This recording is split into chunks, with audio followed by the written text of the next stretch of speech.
The billionaire's secret legacy, a wedding day revelation. His coffee was cold, his empire soaring.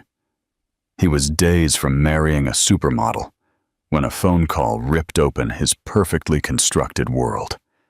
Can you imagine finding out you have 3 identical children you never knew existed on the very eve of your wedding? Where are you watching this from? Tell us in the comments. Don't miss this incredible story of revenge, shattered secrets, and unexpected redemption. Subscribe now and like for more stories that will leave you speechless. The reflection of Sterling Tower's imposing glass and steel distorted in the artificial lake surrounding Tech's headquarters. Alexander Hayes gazed at the London skyline from his top-floor office, his fingers drumming on the mahogany desk as he held the phone to his ear. At 30, Forbes magazine had named him one of the most successful entrepreneurs of the decade. His angular face, framed by a perfectly trimmed beard, tightened slightly as he waited for his call to be answered. "Good morning. May I speak with Dr. Carter?" he asked in a controlled voice, though his heart hammered against his chest. "One moment, please," the pediatric hospital receptionist replied. While waiting, Alexander swiveled his chair to contemplate the city. He had built an empire from scratch, transforming a simple university idea into a multi-billion-dollar company. His deep brown eyes reflected determination and a peculiar gleam that only appeared when he thought of her, of Claire. "Hello?" The female voice on the other end of the line momentarily paralyzed his thoughts. "Claire, it's Alexander," he said, trying to sound casual. "Alexander Hayes." A prolonged silence told him she remembered him perfectly. "Well, what a surprise," Claire finally replied, her voice laced with caution. "Has it been, 6 years?" 6 years, 2 months, and 17 days, he specified, immediately regretting the precision that revealed too much. "Roughly." Alexander stood and walked to the window. His reflection showed a successful man in an impeccable Italian suit, but his eyes betrayed a vulnerability no one else could see. "To what do I owe your call after all this time?" Claire asked directly. Alexander took a deep breath before launching the words he had rehearsed for weeks. "I'm getting married in 3 weeks. I wanted to invite you personally." Another silence, this one even longer than the last. Alexander could perfectly imagine Claire's expression, eyebrows slightly raised, lips pressed, perhaps a small furrow between her brows. "You're inviting me to your wedding?" Her incredulous tone confirmed exactly what he expected: bewilderment. "Yes," Alexander replied with feigned casualness. "Isabel and I want to gather all the important people in our lives. You were significant in mine." As he uttered these words, he unconsciously caressed the golden envelope on his desk, containing the formal invitation. What Claire didn't know was that this call was part of a meticulously orchestrated plan. The invitation to his wedding with Isabel Dawson, an international model and the current face of several luxury brands, wasn't a gesture of reconciliation. It was the first step of a carefully planned revenge. "Your invitation surprises me, but thank you," Claire finally replied. "I'll try to attend." "Perfect. The formal invitation will arrive at your address tomorrow," Alexander concluded, allowing himself a small smile of satisfaction. "It was good to hear from you again." When he hung up, his assistant entered the office with a tablet in her hand. "Mr. Hayes, Ms. Jenkins is waiting for you." "For the 11 o'clock meeting?" Alexander nodded, quickly regaining his composure. "Thank you, Laura. Tell Sophia I'll be with her in 5 minutes." As he put away his phone, a feeling of triumph surged through him. Claire Carter, the woman who had abandoned him when he needed her most, would see everything he had achieved without her. She would see the empire he had built. She would meet his stunning future wife and understand exactly what she had lost by breaking his heart 6 years ago. What Alexander couldn't imagine was that this perfect plan was about to reveal a secret that would change his life forever. What do you think Claire's reaction to Alexander's invitation truly means? Could there be more to her 6 years of silence than Alexander knows? Share your theories in the comments below. And if you're hooked, hit the like button and subscribe for more unexpected revelations. Claire Carter let the phone drop onto her desk as if it burned her hand. Her hands trembled slightly as she tried to process what had just happened. Alexander Hayes, after 6 years of absolute silence, was inviting her to his wedding. A nervous laugh escaped her lips as she ran her fingers through her brown hair, now cut to shoulder length. The walls of her consulting room at St. Raphael's Children's Hospital were decorated with colorful drawings by her young patients. On the shelf behind her desk rested several photo frames. 3 of them showed identical 5-year-old boys with mischievous smiles and intense brown eyes. Exactly Alexander's eyes. "Dr. Carter, your next patient is ready," the nurse interrupted, peeking through the door. "Thank you, Teresa. Just a minute, please," Claire replied, trying to regain her professional composure. She stood and approached one of the photographs, tenderly caressing the children's faces. Matthew, Daniel, and Charlie. Her triplets, her sons, Alexander's sons, whom he knew nothing about. She vividly remembered the last time she had tried to contact him. It was when the boys were just a year old. She had drafted an email with attached photos and a detailed explanation. The reply came quickly, but it wasn't what she expected. "Please stop trying to contact Alexander. He has moved on with his life, and any paternity claim at this time would only harm his public image and the company's stability. Sophia Jenkins, Executive Director, AH Tech." After that email, Claire decided not to try anymore. If Alexander allowed his mentor to answer such personal matters, there clearly was no room in his life for 3 children. The sound of her mobile phone brought her back to the present. It was a message from her mother. "I can pick up the boys at 4. I promised to take them to the park." Claire replied affirmatively and put away her phone. She would have to make a decision about Alexander's invitation. Should she attend and finally reveal the existence of his sons, or would it be better to maintain her distance, as she had done all these years? Her mind inevitably drifted back to her university days, Alexander and she studying until dawn, he frantically coding while she reviewed anatomy. She remembered their first date, an impromptu picnic on campus, the way his eyes sparkled when he talked about his tech ideas, how he would change the world, and then the gradual distancing as his project became an obsession. "I can't keep competing with your company, Alexander," she had told him on the day of their breakup. "There's no room for us in your life anymore." He had tried to convince her that things would get better once he secured the necessary funding, that he just needed a little more time. But Claire knew a pattern when she saw one, and now, 6 years later, Alexander Hayes was exactly what he had always dreamed of: a tech magnate, an acclaimed visionary, and soon, a married man. Claire opened her desk drawer and pulled out a yellow envelope. Inside was an ultrasound from 6 years ago, clearly showing 3 tiny embryos. The last ultrasound before Alexander disappeared from her life, consumed by his nascent business empire. "Dr. Carter, the child is waiting," Teresa insisted from the doorway. "I'll be right there," Claire replied, quickly putting away the ultrasound. As she put on her white coat, she made a decision.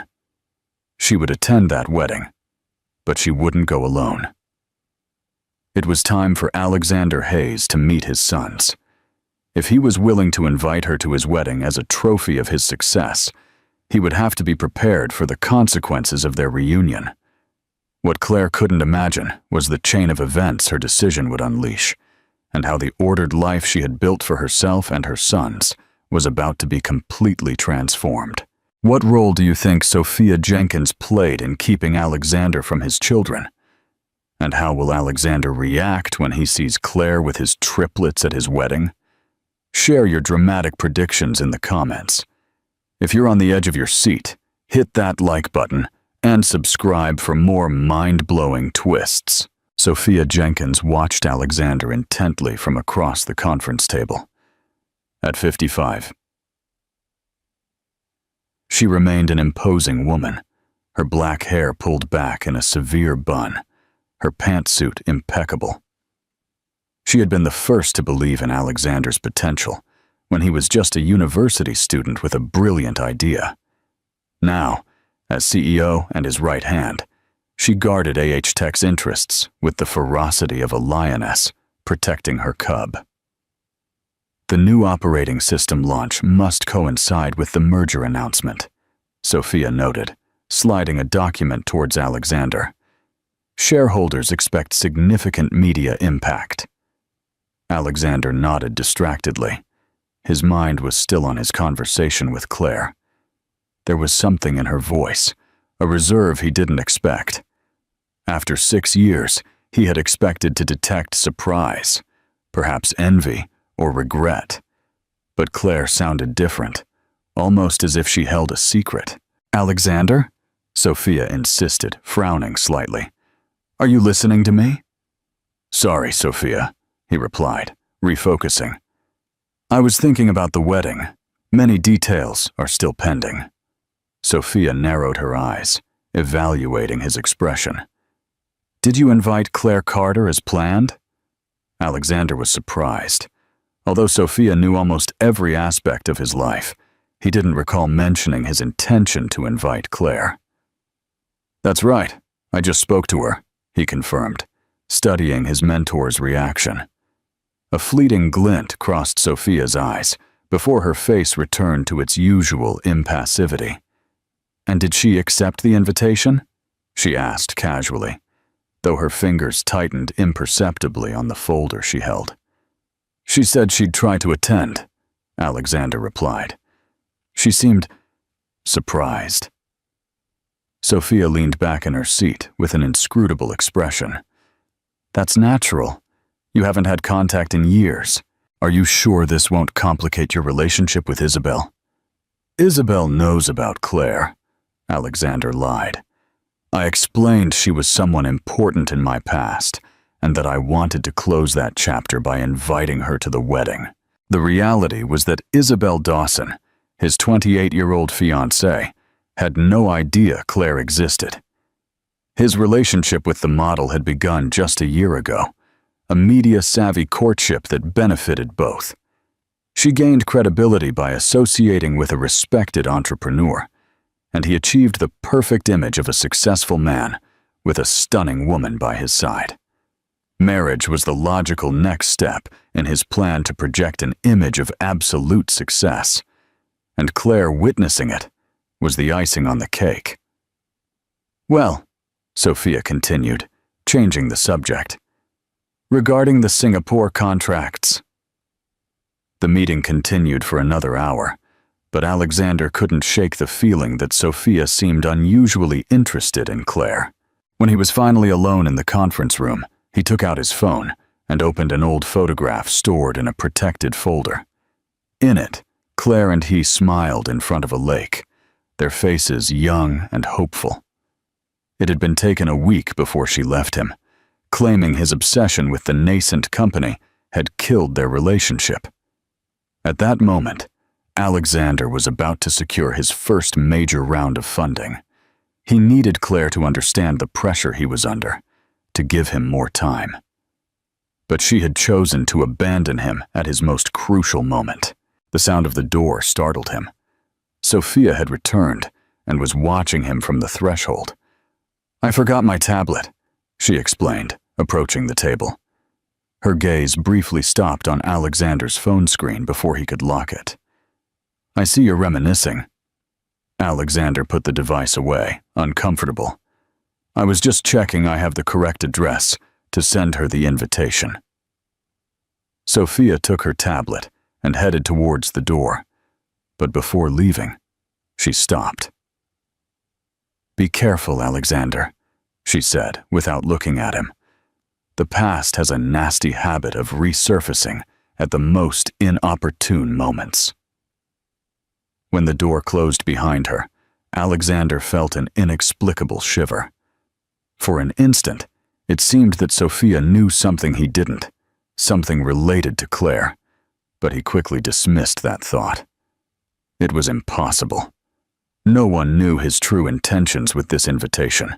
What Alexander couldn't know was that Sophia Jenkins held a secret she had protected for years, a secret that threatened to destroy everything he had built, and that the arrival of the invitation to Claire's hands would be the trigger that would detonate that time bomb. What shocking secret do you think Sophia Jenkins has been hiding from Alexander for all these years? And what will happen on his wedding day when this truth explodes? Share your theories in the comments.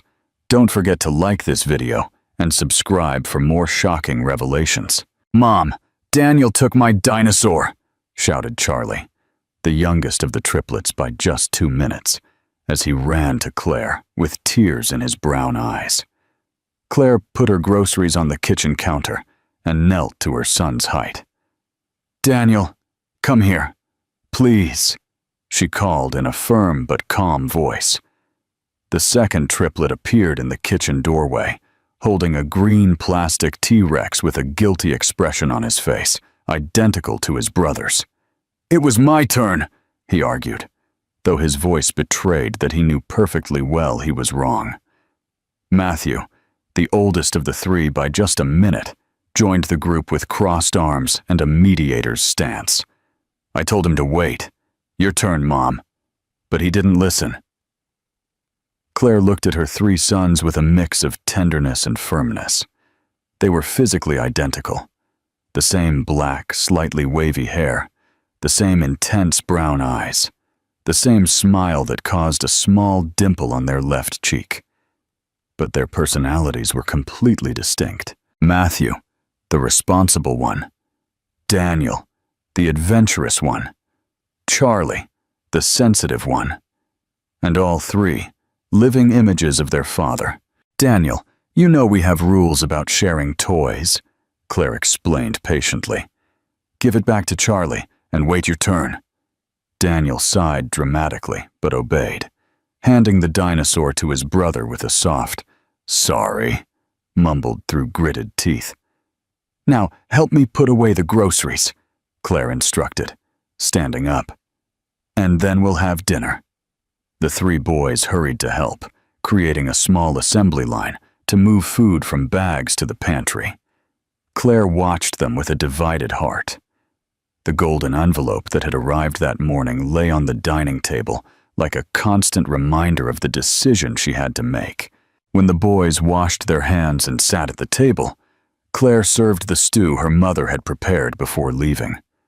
Eleanor Hayes had been her rock during these years, helping her raise the triplets while she completed her pediatric residency.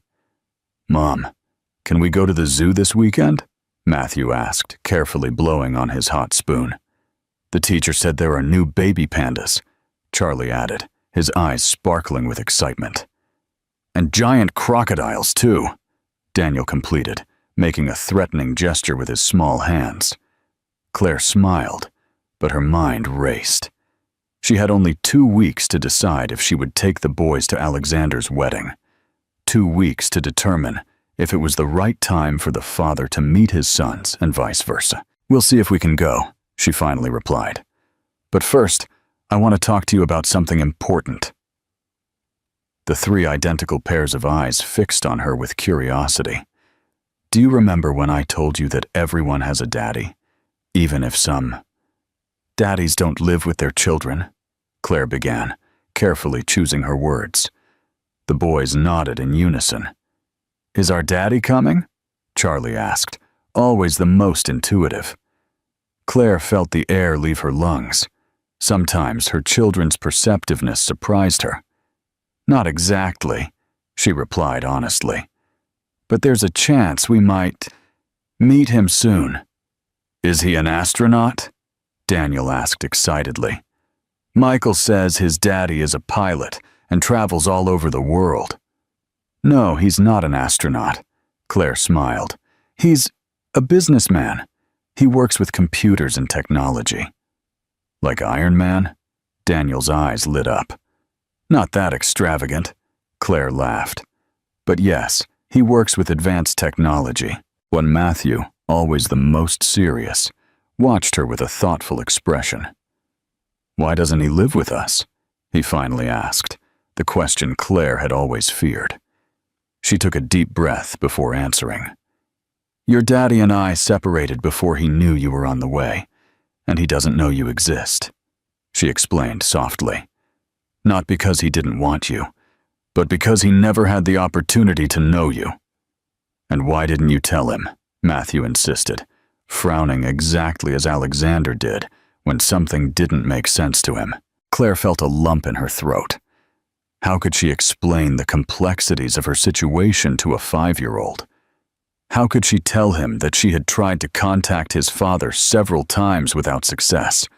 That she had received curt replies from a woman who apparently controlled every aspect of Alexander's life?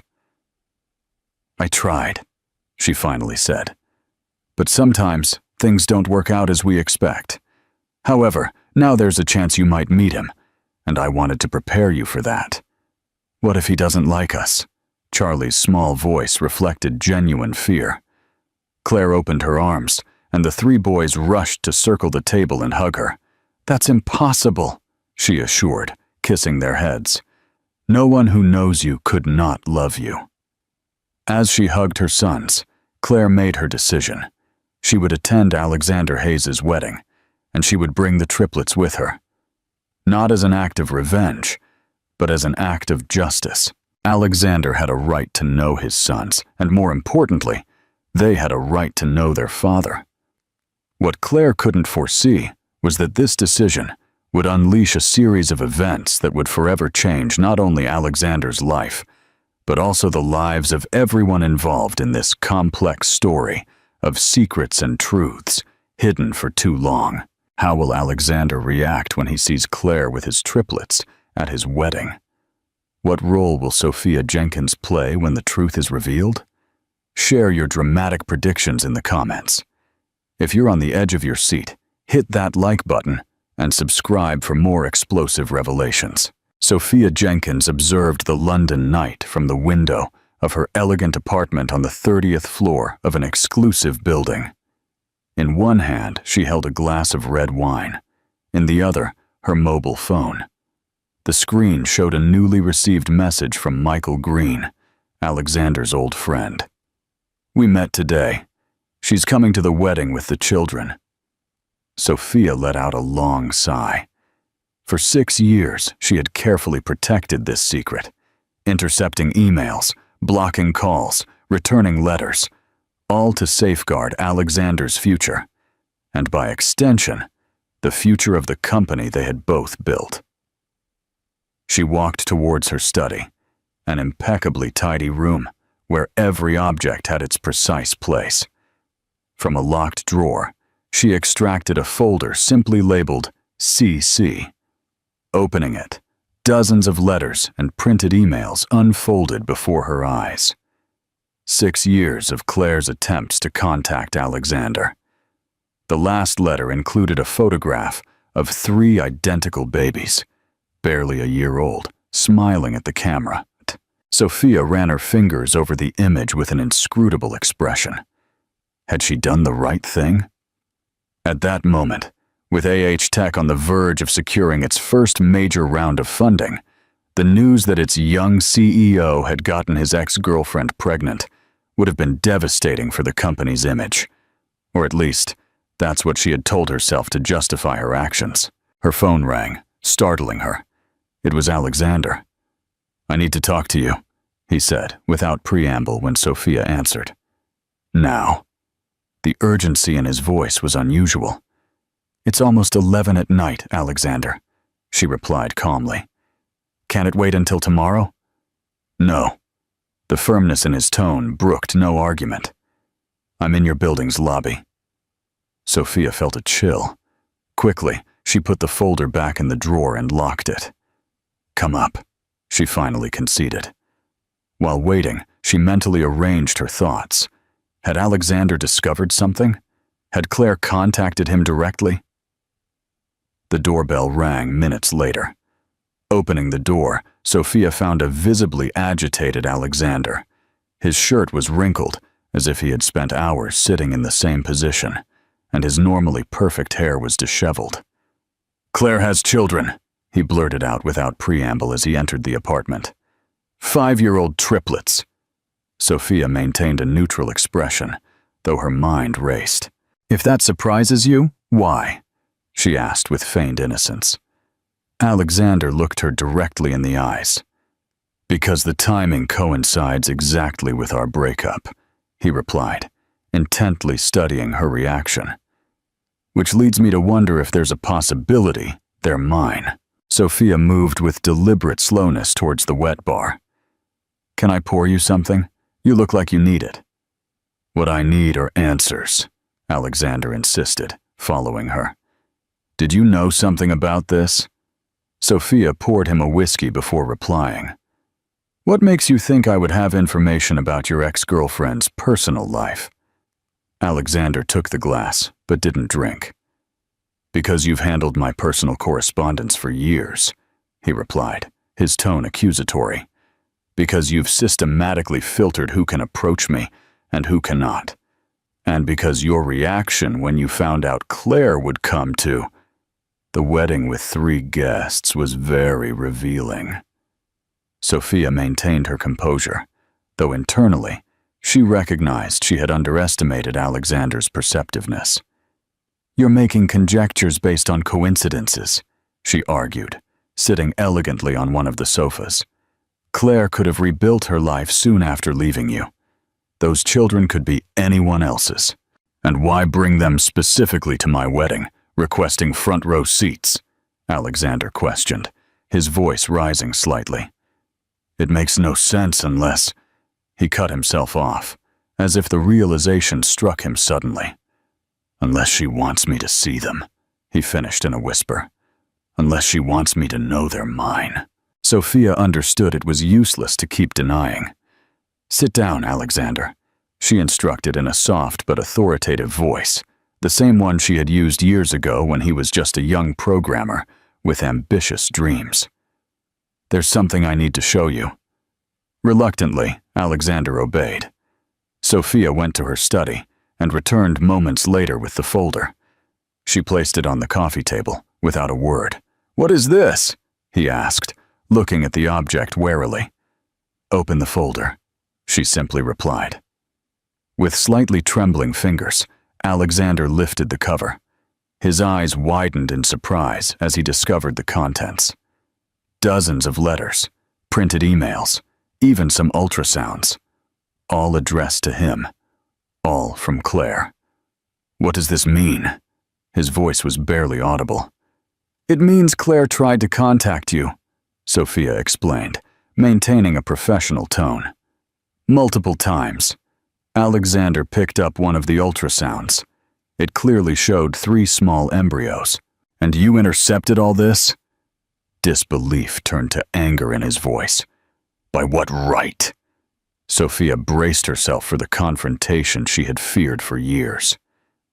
"By the right given to me by building this company with you from scratch," she replied firmly.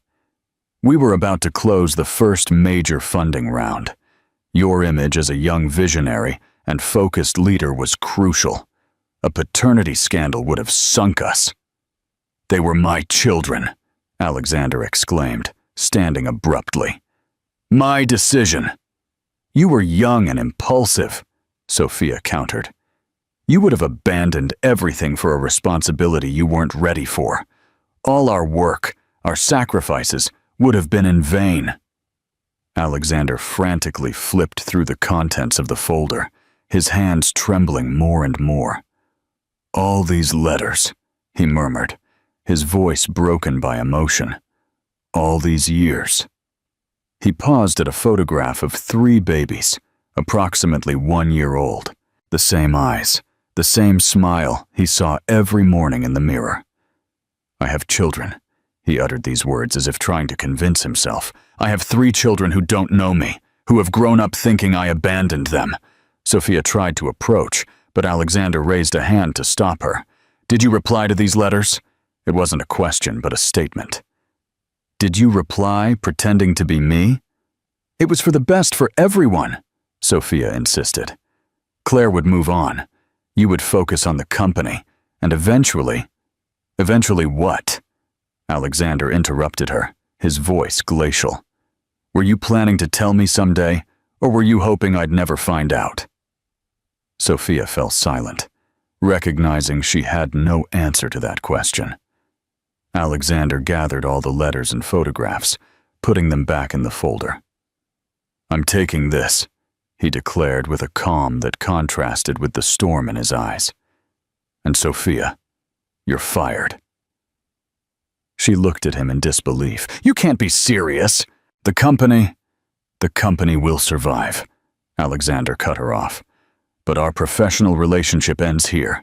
You have betrayed my trust in the worst way possible." He headed towards the door with the folder firmly tucked under his arm. "Alexander, think about it," Sophia insisted, following him. "Everything I did was for your good, for our good." He stopped at the threshold, turning to look at her one last time. "No, you did it for control, because you couldn't stand the idea of losing it," he replied with surprising clarity.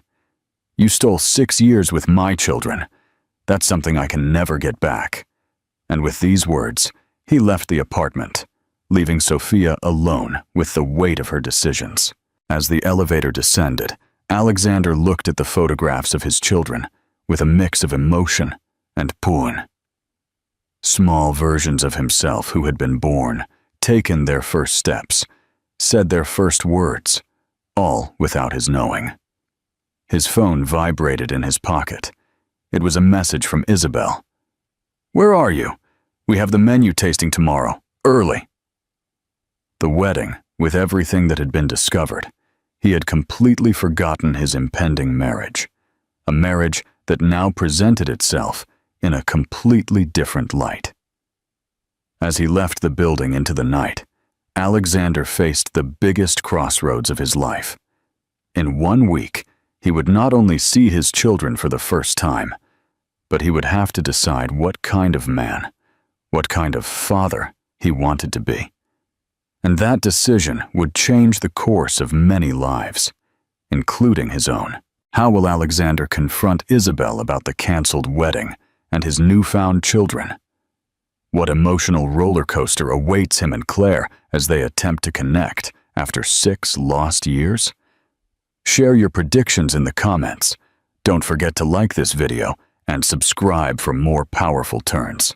The wind gently ruffled Claire's hair as she watched the triplets run along the beach. She had decided to take them to the seaside the weekend before the wedding, a small respite before the storm ahead. "Look, Mom!" Daniel shouted, holding up an especially large seashell. "It's like a giant's house." "It's beautiful, darling," she replied with a smile, sitting on a colorful towel. Matthew and Charlie competed to build the tallest sandcastle, their small hands working with absolute concentration. The afternoon sun bathed the scene in a golden light that made the seawater sparkle as if sprinkled with diamonds. Claire took out her phone and captured the moment. The 3 boys, so physically alike, yet so distinct in personality, enjoying the simple joy of the beach. Her heart clenched at the thought that in just 7 days, the life they knew could change forever. Her phone vibrated in her hand with an incoming call. Unknown number. With some apprehension, she answered. "Dr. Carter?" The male voice on the other end sounded tense, almost unrecognizable. "Yes. Who's speaking?" she asked, though a part of her already knew. "It's Alexander," he confirmed after a brief pause. "We need to talk." Claire instinctively looked towards her children, who remained absorbed in their games, oblivious to the conversation that could alter their lives.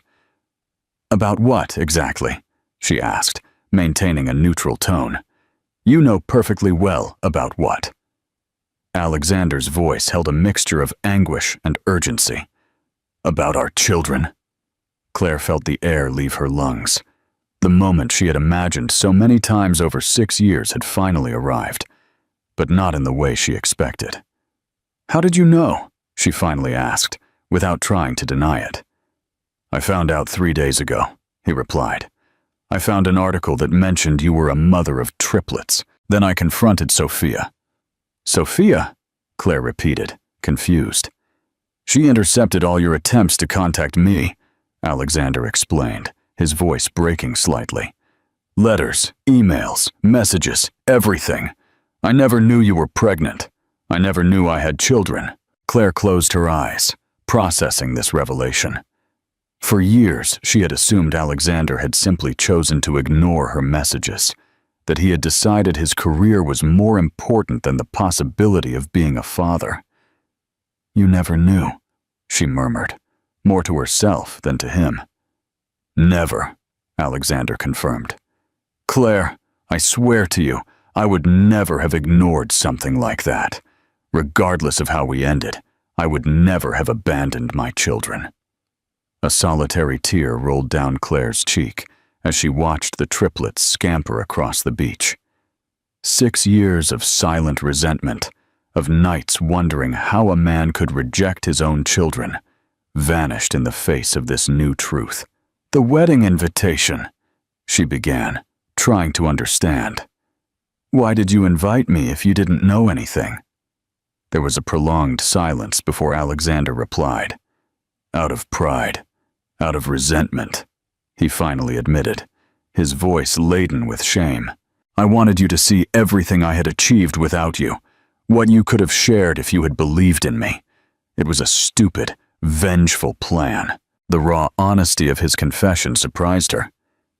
"And now that you know the truth, what do you want?" Claire asked, trying to stay calm for the sake of the children, who occasionally looked at her while playing. "I want to meet them," he replied without hesitation. "I want to be part of their lives, make up for lost time. I know I have no right to ask, but—" "They're your children, Alexander," Claire interrupted. "Of course you have a right to know them." "What are they like?" he asked, his voice softening. "What are their names?" Claire smiled despite the tears that now flowed freely. "Matthew, Daniel, and Charlie," she replied. "Matthew is the oldest by a minute. He's responsible and analytical, always thinking, always planning. Daniel is the impulsive, brave adventurer. And Charlie?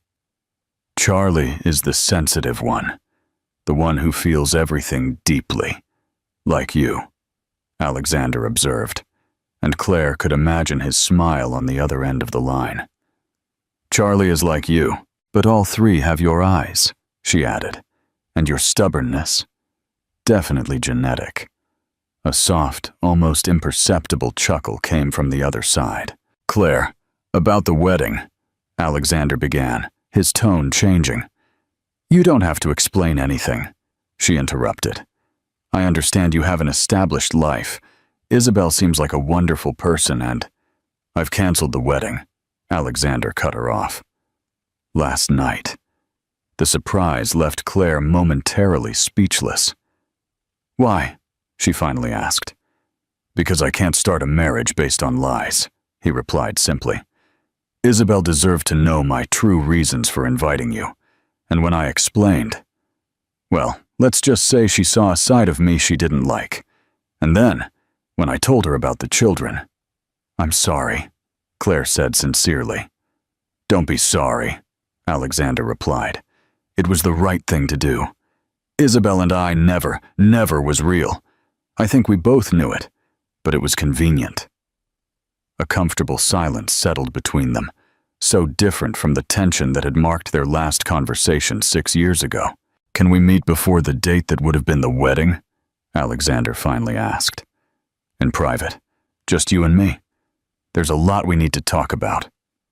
Claire watched the triplets, who were now running towards her with sea treasures in their hands. "Tomorrow, in the afternoon," she proposed. "The children will be with my mother." "Tomorrow is perfect," Alexander confirmed. "The coffee shop by Central Park at 4? "I'll be there," Claire promised. When they hung up, the children had already reached her, extending their small hands full of shells and colorful stones. "Look at our treasures, Mom!" Charlie exclaimed, his eyes shining with excitement. Claire hugged her three sons tightly, inhaling the scent of sea salt and sun in their hair. "They are the most beautiful treasures in the world," she murmured, with a lump in her throat. "And soon, you'll meet someone very special." "Who?" Matthew asked, always curious. Claire smiled through the tears she couldn't hold back. "Your father," she replied simply. "You're going to meet your father." The children looked at her with a mix of confusion and awe, too young to fully comprehend the magnitude of those words. But soon they would understand. Soon the broken circle of their family would begin to heal, in ways Claire never would have imagined possible. As the sun began to set on the horizon, painting the sky in shades of orange and pink, Claire felt for the first time in years that, perhaps, the future could be as beautiful as that sunset. Different from what she had planned, but beautiful in its own way.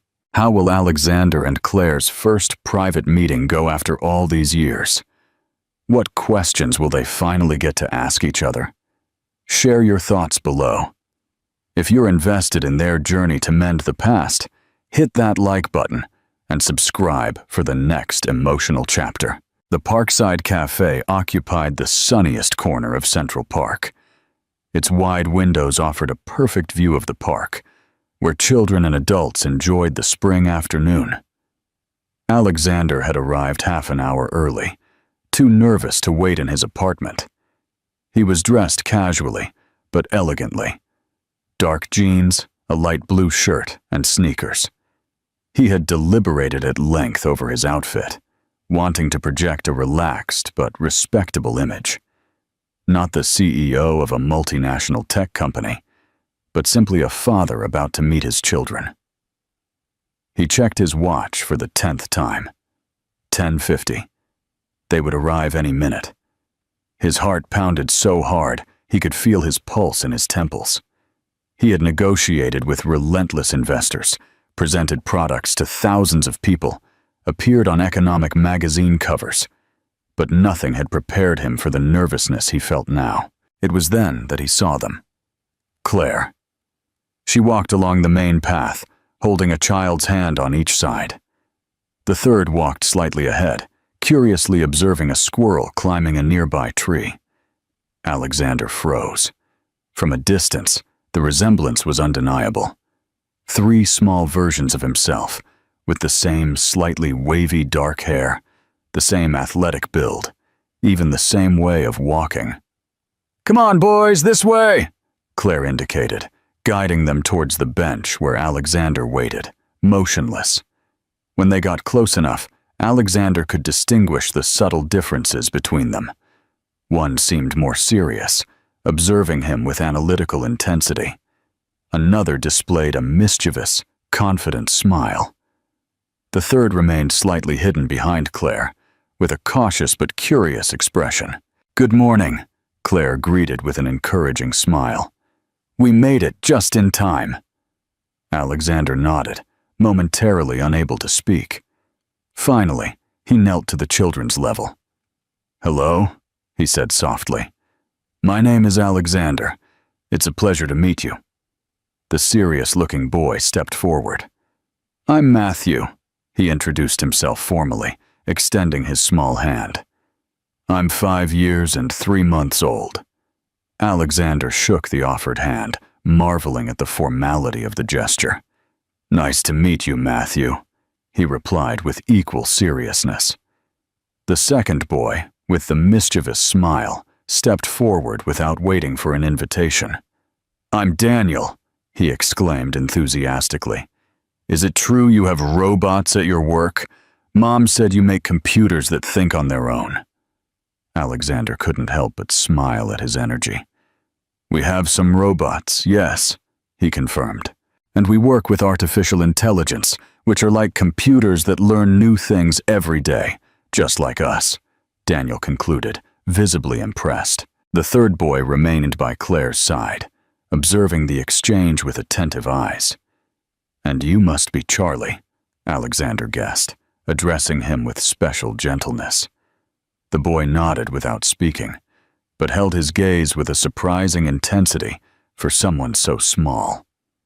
"Charlie is our musician," Claire explained, stroking the boy's hair. "He loves the piano." "I like music too," Alexander commented. "When I was about your age, my grandmother taught me to play some songs." This revelation seemed to pique Charlie's interest, who finally spoke in a soft but clear voice. "Can you play Twinkle, Twinkle, Little Star?" "It was my favorite too," Alexander replied with a nostalgic smile. "Maybe we could play it together someday." A silent expectation settled between them.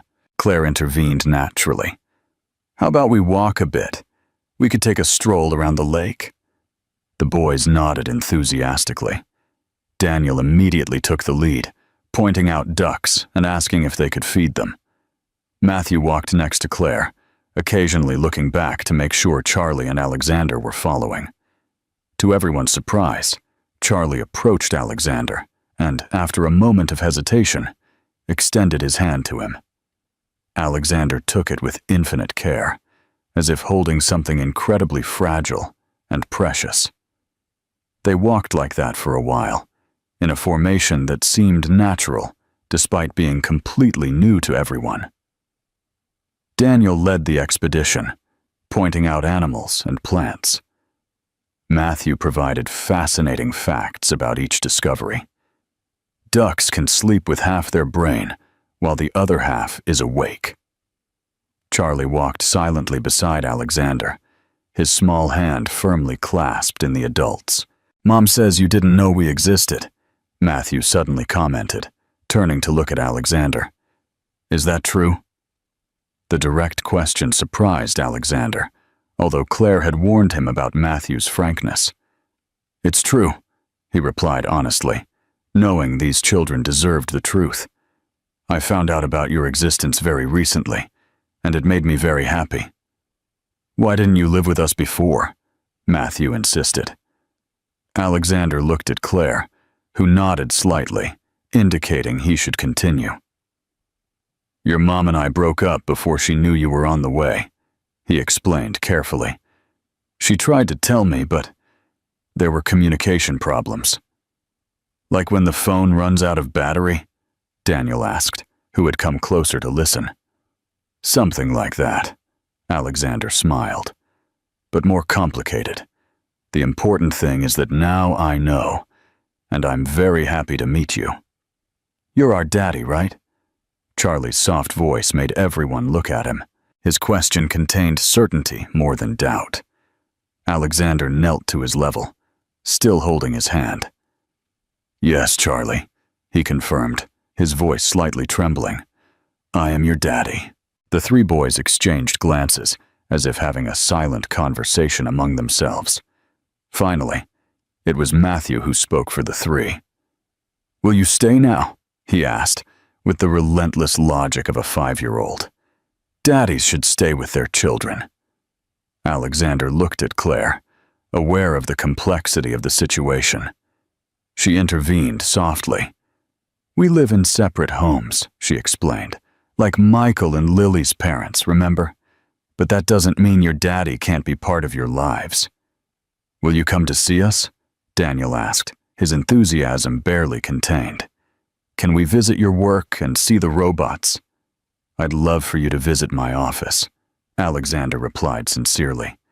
"And I'll come to see you whenever your mom allows me." "And you'll take us to the zoo," Daniel insisted.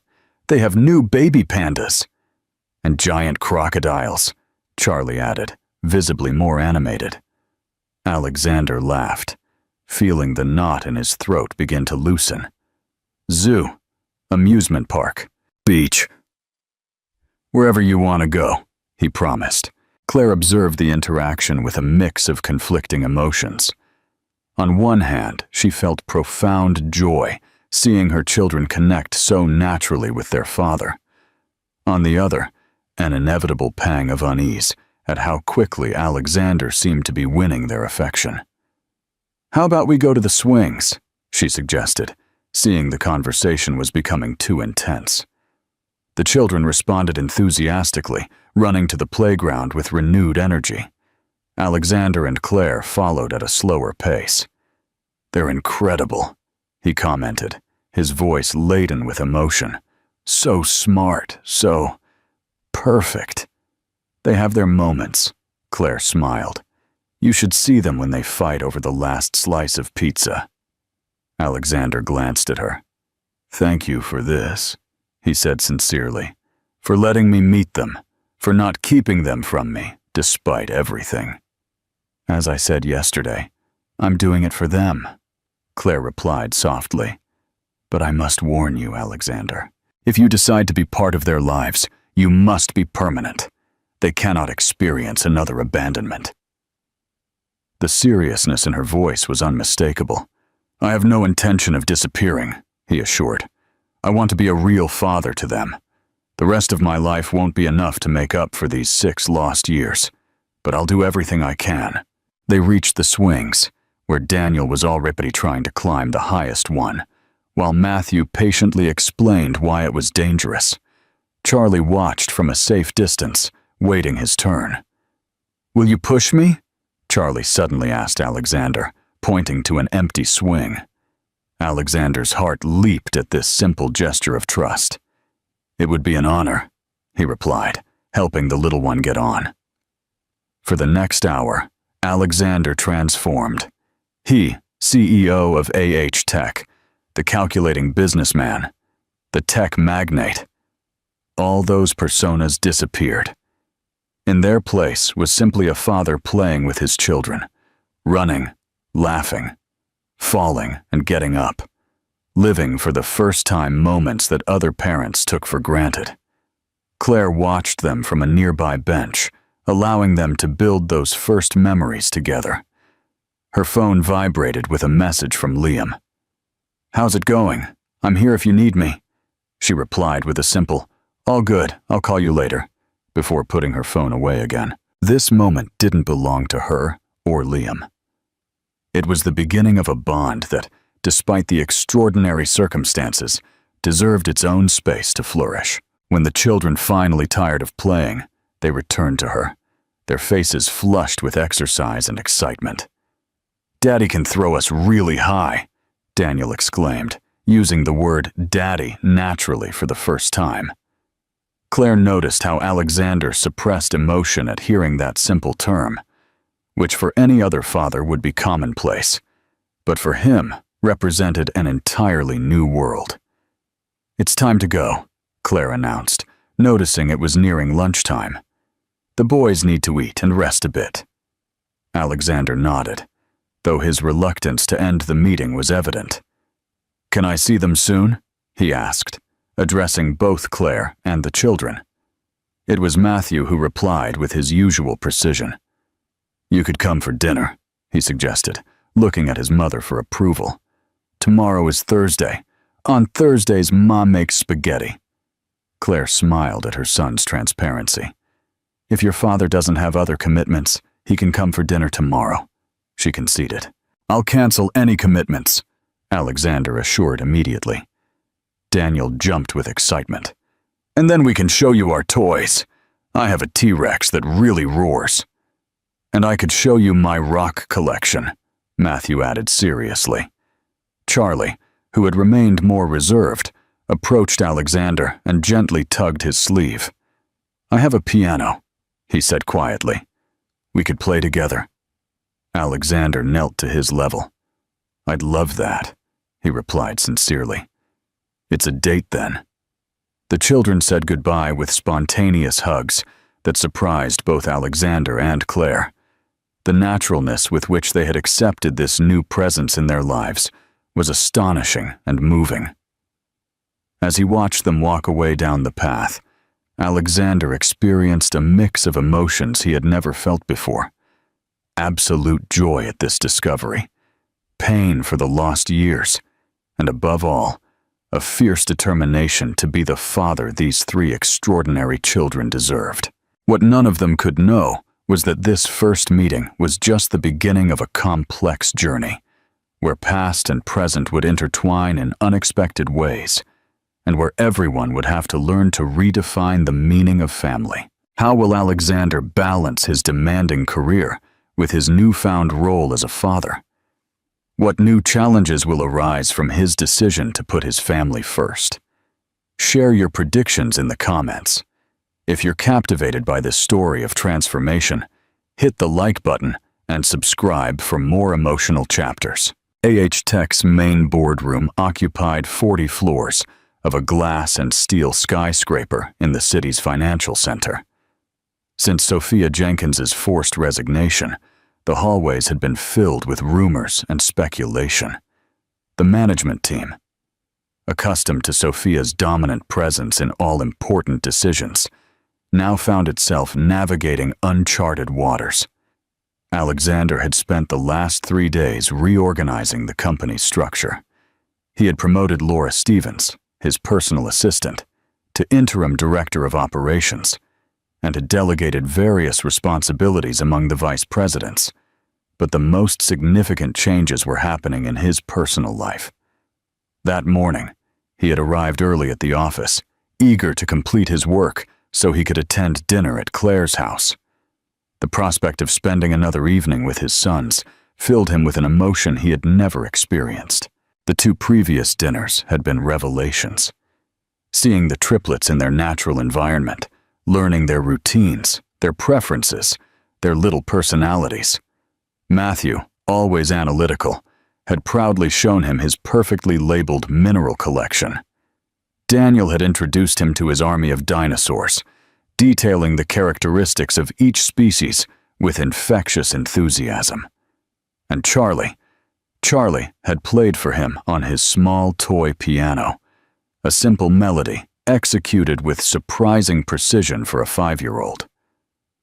A knock on the door interrupted his thoughts. "Come in," he indicated, recomposing himself quickly. Michael Green entered with several documents under his arm.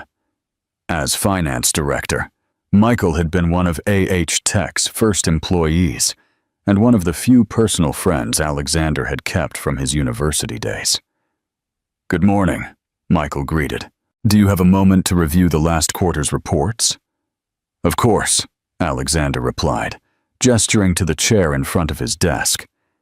"In fact, I wanted to talk to you about something personal." Michael sat down with a cautious expression. "If it's about the canceled wedding, we all understand that these things happen." "It's not about Isabel," Alexander interrupted. "It's about Claire." Michael's expression subtly changed. "Claire Carter?" he asked, though it was clear he knew exactly who Alexander was referring to. "I know you saw her, Michael," Alexander replied directly. "At the shopping center, with the children, with my sons." Michael put the documents on the desk and sighed. "That's right," he confirmed. "I was so surprised by the resemblance that I almost couldn't hide it. They're your clones, Alexander. Why didn't you tell me?" The question contained no accusation, only genuine curiosity. "Because I wasn't sure if you knew," Michael explained. "And because Claire told me they were going to the wedding, I assumed you'd be surprised, but that it was something she had planned." Alexander nodded, understanding. "What I don't understand," Michael continued, "is how you could not know of their existence for 6 years. Claire doesn't seem like the kind of person who would hide something like that." "She isn't," Alexander confirmed, before briefly explaining the situation with Sophia. Michael listened with growing indignation. "Sophia intercepted all communications?" His disbelief was evident. I don't even know how to describe it. Have you considered legal action?" "I don't want a scandal," Alexander replied, "for the sake of the children. Besides, Sophia has already lost what she valued most, her position in the company and her influence." "Over me," Michael nodded slowly, processing the information. "And now what? How are you handling All this? Alexander leaned back in his chair, allowing himself a genuine smile. I'm getting to know my sons, he replied simply. They're extraordinary, Michael. Matthew is a little scientist. Daniel has the energy of 3 children combined. And Charlie has amazing musical sensitivity. Claire has done a great job with them, Michael commented. Exceptional, Alexander confirmed. I don't know how she managed to raise them alone, complete her pediatric specialization, and maintain her sanity. A comfortable silence settled between them before Michael resumed the professional topic. Have you thought about how this will affect the company? 3 sudden heirs to the Tech empire is not something that goes unnoticed. Alexander had considered the implications, of course. I plan to make an official announcement at the appropriate time, he explained. When the children and Claire are ready. Meanwhile, I've updated my will and necessary legal documents. Speaking of documents, Michael extracted an envelope from among the reports. This arrived this morning. It's personal, it says. Alexander took the envelope with curiosity. It had no sender, just his name written in elegant calligraphy that felt vaguely familiar. Thank you, he said, opening it carefully. Inside was a single sheet of high-quality paper. As his eyes scanned the written lines, his expression shifted from curiosity to surprise, and finally, to indignation. Dear Alexander, the note began. By the time you read this, you will probably have already met your sons. I imagine your fury towards me, and I understand it. It was never my intention to cause you pain, but to protect you from failure. The company was too fragile then, and you too young to divide your attention. I gave you the gift of business success, even if it meant sacrificing your fatherhood. Now that you have everything, I hope one day you can understand my motives. Always yours, Sophia. Alexander crumpled the letter with a sharp movement. Bad news? Michael asked, observing his reaction. Sophia, he replied, simply tossing the paper into the wastebasket. Trying to justify the unjustifiable. Michael nodded understandingly, without pressing further on the subject. Putting that aside, Alexander continued, regaining his professional composure. I have a proposal to make to you. I'm listening. I want to reduce my direct involvement in the day-to-day management of Tech, Alexander explained. Not to resign completely, but to establish a new balance that allows me to dedicate time to my sons. Michael looked at him in surprise. You're considering a step back after everything you've built? I'm considering building something even more important, Alexander corrected. A relationship with my sons. I've already lost 6 years. I don't want to lose another day. The sincerity in his voice was evident. Michael, who had witnessed Alexander's obsessive dedication to the company for years, couldn't help but smile at this change. What exactly do you have in mind? I want you to take over joint executive management of daily operations with Laura, Alexander proposed. I would retain the board chairmanship and strategic vision, but I would delegate day-to-day management. What do you think? Michael considered the proposal seriously. It's a big change, but I think it could work, he finally replied. Laura knows the company like the back of her hand, and between the two of us, we could handle the transition smoothly. Perfect. Alexander seemed relieved. We'll prepare the announcement for next week. The meeting continued with the scheduled financial topics, but it was clear that Alexander's mind was elsewhere. When Michael finally left, Alexander checked his watch. 4:30 p.m. He had enough time to stop by the shop and buy a gift before dinner with his sons. As he left the office, his phone vibrated with a message from Claire. The boys have prepared a surprise for you. Don't be late. An involuntary smile lit up his face as he replied, Wouldn't miss it for the world. What kind of surprise do you think the triplets have prepared for Alexander? How will this new chapter unfold for Alexander, Claire, and their family? Share your excitement in the comments. If you're loving their journey, hit that like button and subscribe for more heartwarming moments. Claire's house was modest, but welcoming.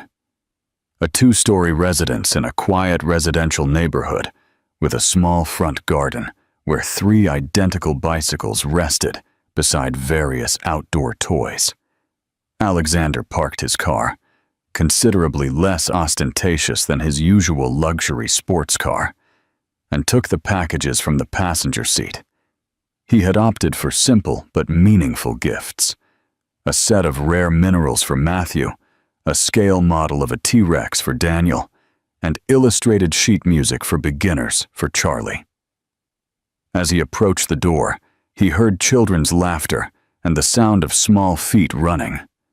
Before he could ring the doorbell, the door opened, revealing the 3 boys with identical, expectant smiles. "You're here!"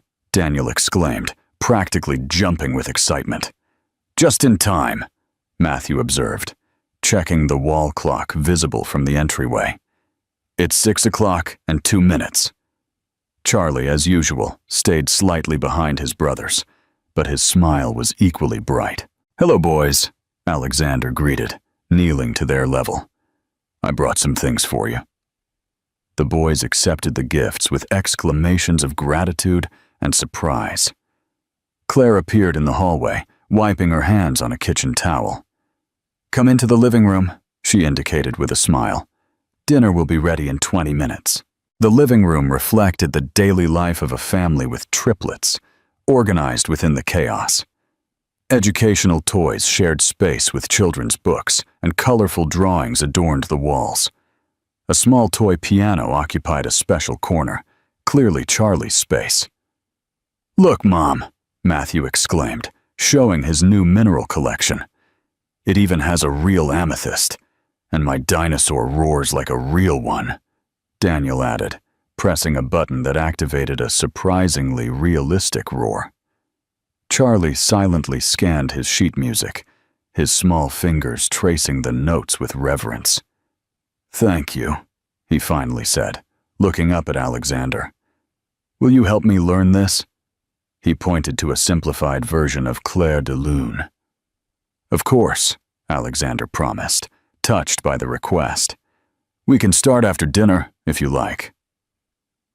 Claire watched the scene from the doorway with conflicting emotions. On one hand, the joy of seeing her children so happy. On the other, an inevitable pang of unease at how quickly Alexander was becoming an important part of their lives. "We have a surprise for you," Matthew announced, interrupting her thoughts. "Can we show Mom?" Claire nodded, curious herself about what they had prepared. The triplets had insisted on keeping it a secret, even from her. The 3 boys ran off to their shared room and returned moments later with large sheets of paper. "We drew pictures of our family," Matthew explained seriously. One by one, they spread their creations on the coffee table. Alexander held his breath as he saw them. Each drawing showed basic but recognizable figures. A woman with brown hair, Claire, 3 identical boys, themselves, and a taller man in a suit and tie, evidently him. "This is Mom," Daniel pointed to his drawing. "These are us, and this is you, our daddy." "The teacher told us to draw our family," Matthew added, "and now you're part of it." Charlie said nothing, but his drawing was perhaps the most moving. In it, the one in the suit, Alexander, held a small piano while one of the children, presumably Charlie, played. Alexander felt a lump in his throat. With slightly trembling hands, he took the drawings one by one, studying them with reverent attention. They're beautiful," he finally managed to say. "I'll keep them forever."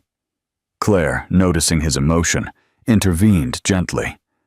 "Let's wash your hands before dinner," she told the boys, giving Alexander a moment to compose himself. When the 4 returned, Alexander had regained his composure, though his eyes sparkled with contained emotion. Dinner unfolded with the lively conversation only 5-year-olds can generate. stories from kindergarten, adventures with imaginary friends, and ambitious plans for the future. "I want to be a scientist and discover new dinosaurs," Daniel declared between bites of spaghetti. "Paleontologists have already discovered most dinosaurs," Matthew corrected with his usual precision. "I want to make computers like Daddy. I want to play music," Charlie added softly, "on a big piano." Alexander listened, fascinated by every word, trying to absorb these fragments of their personalities, these dreams that had begun to form without him. "You can be anything you want to be," he assured, looking at Claire for confirmation. "The important thing is to be happy with what you choose." She nodded, appreciating the message. "Exactly what I always tell them," she agreed. After dinner and dessert, chocolate mousse prepared by Grandma Eleanor, the boys insisted on showing Alexander their room. The space was ingeniously organized to accommodate 3 distinct personalities. Matthew's area, neatly arranged with books and educational toys. Daniel's area, dominated by dinosaurs and action figures. And Charlie's corner, where a small keyboard and various simple percussion instruments evidenced his musical passion. "We have a triple bunk bed," Daniel explained proudly. "I sleep in the middle because I'm the most adventurous. Matthew sleeps on top because he likes to see the stars from the window," Charlie added. "And Charlie sleeps on the bottom because he's afraid of falling," Matthew completed, earning an indignant glare from his brother. "It's not fear," Charlie protested. "It's that I like being close to the ground so I can get up first and play the piano." Alexander smiled at this exchange, marveling at their dynamic. He wondered how many moments like this he had missed, how many small arguments and reconciliations, how many shared discoveries. When they returned to the living room, Charlie went directly to his piano. "Will you help me now?" he asked, looking at Alexander with hope. For the next half hour, Alexander sat beside Charlie on the small bench, patiently guiding his fingers over the keys, teaching him the first few bars of Clair de Lune in a simplified version. Matthew and Daniel, surprisingly, remained seated nearby, watching with unusual quietness. Claire observed them from the sofa, allowing this moment to unfold without her intervention.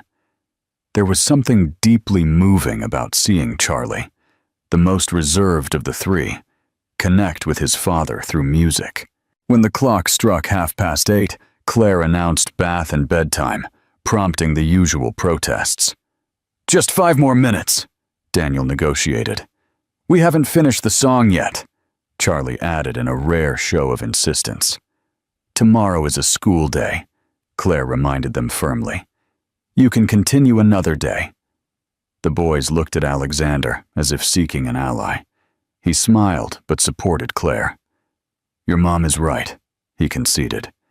"But I promise to come back soon to continue the lesson." "Tomorrow?" Charlie asked hopefully. Alexander looked at Claire, who replied for him. "Your father has work, darling, but maybe he can come on the weekend." "Saturday," Alexander confirmed. "We could go to the zoo to see those pandas and crocodiles. What do you think?" The proposal was met with exclamations of enthusiasm. After goodnight kisses and promises of zoo adventures, Claire took the boys to get ready for bed. Alexander remained alone in the living room, looking at the drawings the children had created. Carefully, he photographed them with his phone, wanting to preserve every detail. Then, he sent a message to his assistant. "Cancel all my meetings at the Science Center. Saturday. Family matter." When Claire returned 20 minutes later, she found him reviewing the sheet music he had brought for Charlie. "He has talent," Alexander commented, pointing to the notes. "An innate musical ability." "He inherited it from your side," Claire replied, sitting on the sofa. "Your grandmother was a pianist, wasn't she?" Alexander nodded, surprised why she remembered that detail. "Semi-professional," he confirmed. She gave local concerts, nothing extraordinary, but her passion was genuine. She taught me the basics before she passed away. A comfortable silence settled between them, broken, finally, by Claire. "The boys have accepted you with an ease I didn't expect," she commented. "Especially Charlie. He's usually very reserved with strangers." "Perhaps he doesn't see me as a stranger," Alexander suggested. "Perhaps there's some instinctive connection." Claire considered this possibility, or perhaps you just clicked with them, she offered with a small smile. "You've been patient with them, genuinely interested in their worlds. Children sense that." Alexander leaned slightly forward, his expression turning serious. "Claire, there's something I need to tell you," he began. "I've made some important decisions." She looked at him with slightly tense anticipation. "I'm restructuring my role at AH Tech," he explained, "delegating daily management so I can dedicate more time to the boys." Claire seemed genuinely surprised. "Are you leaving the company you built from scratch?" "Not completely," he clarified. "I'll retain the board chairmanship and strategic vision, but Michael and Laura will take over day-to-day operations." It was a significant change for someone who had defined his existence through business success. "Are you sure that's what you want?" Claire asked cautiously. "I've never been surer of anything," he replied with conviction. "I've spent 6 years chasing professional success, not knowing that my greatest achievements were here, growing without me." Claire nodded, recognizing the sincerity in his words. "There's something else," Alexander continued. "I'm establishing a foundation. It will be called New Beginnings, aimed at supporting single parents. I want it to help with educational scholarships, childcare, legal advice, everything you had to face alone." Claire looked at him with renewed respect. "That's an extraordinary idea," she acknowledged. "I'd like you to be part of the advisory board," he added. "No one understands the real needs better than someone who has been through it." Claire considered the proposal. "I'll think about it," she finally replied. "It's a noble project." Before Alexander could respond, the sound of the front door opening interrupted the conversation. A tall man of about his age entered the entryway, stopping dead when he saw them. "Oh, I'm sorry," he said, with obvious discomfort. "I didn't know you had company." Claire stood up quickly. "Liam," she greeted with some tension in her voice. "I wasn't expecting you tonight." "You said I could pick up the reports for the conference," he recalled, before directing his gaze towards Alexander. "I didn't mean to interrupt." Alexander stood up, extending his hand. "Alexander Hayes," he introduced himself formally. "Liam Miller," the other replied, shaking his hand with professional firmness. "Pediatric neurologist and Claire's friend." The pause before the word friend did not go unnoticed by either. "Liam is my colleague at the hospital," Claire explained, visibly uncomfortable. "And we're seeing each other." "Claire has told me about you," Alexander replied courteously. "And I was about to leave. Tomorrow there's work, and the boys need to rest." He picked up his jacket and the boys' drawings, carefully putting them in his briefcase. "Thanks for dinner," he said to Claire. "I'll confirm the details for Saturday, if that's all right." "Of course," she replied, accompanying him to the door.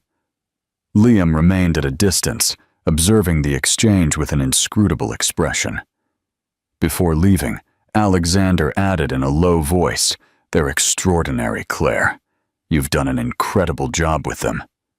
She nodded, silently grateful for the acknowledgement. "Good night, Alexander." "Good night." As he drove back to his apartment, Alexander reflected on the unexpected turn his life had taken in less than 2 weeks. He had gone from being a successful but solitary CEO, obsessed with work, to a dedicated father who was restructuring his corporate empire to make room for 3 little ones who had completely captured his heart. He didn't know exactly how his relationship with Claire would evolve, whether they would become friends, effective co-parents, or perhaps, someday, something more. Time would tell. For now, it was enough to have found his sons and gained the opportunity to be part of their lives. When he arrived at his apartment, instead of immediately heading to his computer for the video conference, Alexander stopped in front of the wall, where he had hung the boys' original drawings, framed with the same care he would have dedicated to artworks valued at millions. These simple pieces of paper represented the greatest wealth he had ever possessed, the unconditional love of 3 children who, against all odds, had opened their hearts to include him in their lives. This was the true fortune, the treasure no business success could ever equal.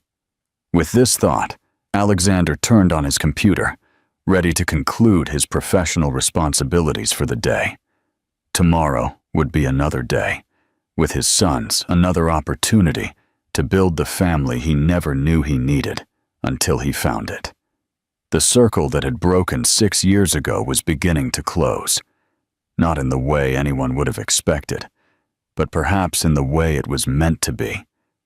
Different, transformed by time and experience, but united by the unbreakable bonds of love and blood. What new challenges await Alexander and Claire as they navigate co-parenting and their evolving relationship? How will Liam factor into this complex dynamic? Share your predictions in the comments below. And if you're deeply moved by this story of redemption and family, give it a thumbs up and subscribe for more extraordinary tales. We'd love to know, where in the world are you watching us from? Tell us in the comments.